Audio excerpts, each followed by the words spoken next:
அனைவருக்கும் வணக்கம். Welcome to கிராமத்து மோசம். இன்றைக்கி நம்ம சேனல் என்ன பார்க்க போகிறோம் பார்த்தீங்க அப்படின்னா, நம்ம நாட்டுக்கோழி குஞ்சு வாங்கிட்டு வந்து இனியோட பார்த்தீங்கன்னா 36 நாள் ஆகிப்போச்சுங்க. கோழி குஞ்செல்லாம் எப்போ போல நாளாகவே வளர்ந்துட்டு வருது. நேற்றுக்கு கொஞ்சம் வீடியோஸ் போட முடியலைங்க. வீடியோ எடுத்து வச்சிருந்தேன். பட் ஆனால் கொஞ்சம் ஃபோன் பார்த்தீங்கன்னா பிரச்சனையானங்காட்டி வீடியோஸ் எல்லாமே டிலேட் ஆகிடுச்சுங்க. அதனால் பார்த்தீங்கன்னா இது அடுத்த நாள் எடுத்த வீடியோங்க. இன்றைக்கி 36வது நாளுங்க. எப்போ போல் பார்த்தீங்கன்னா காலையில் நேரத்திலே பார்த்தீங்கன்னா பண்ணை ஓப்பன் பண்ணி கோழி குஞ்செல்லாம் எப்படி இருக்குன்னு பார்க்கலான்னு போயிட்டுங்க. கோழி குஞ்செல்லாம் பரவாயில்ல, நல்லாவே இருக்குங்க.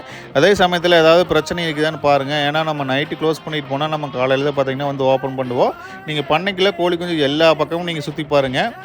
ஏன்னா ஒரு சில கோழி குஞ்சு பார்த்தீங்கன்னா நொண்டிட்டு நடக்கும். அதே மாதிரி பார்த்தீங்கன்னா ஏதாவது சோம்பலாக நிற்கும். அந்த மாதிரி நிற்கும்போது பார்த்தீங்கன்னா நம்ம டக்குன்னு பார்த்தீங்கன்னா ஏதாவது எடுத்து நம்ம மெடிசன் கொடுத்து நம்ம ரெடி பண்ணிடலாம். நம்ம மேலோட்டமாக பாட்டு வந்துட்டு அப்படின்னா அதை நம்ம டக்குன்னு நம்ம ரெடி பண்ண முடியாதுங்க. அதுக்கடுத்து எப்போ போல் பார்த்தீங்க அப்படின்னா ட்ரிங்கர் கேன் எல்லாமே வாஷ் பண்ணி எப்போ போல் தண்ணி தீவனம் எல்லாமே வச்சுட்டேங்க. இன்னும் 2-3 நாளில் பார்த்தீங்க அப்படின்னா மேலே குச்சி கட்டி விட்டுடலாம். ஏன்னா குச்சி மேலே ஏறி உட்காரக்கு இதுகளுக்கெல்லாம் நீ ஸ்டார்டிங் ஆயிடுச்சுங்க.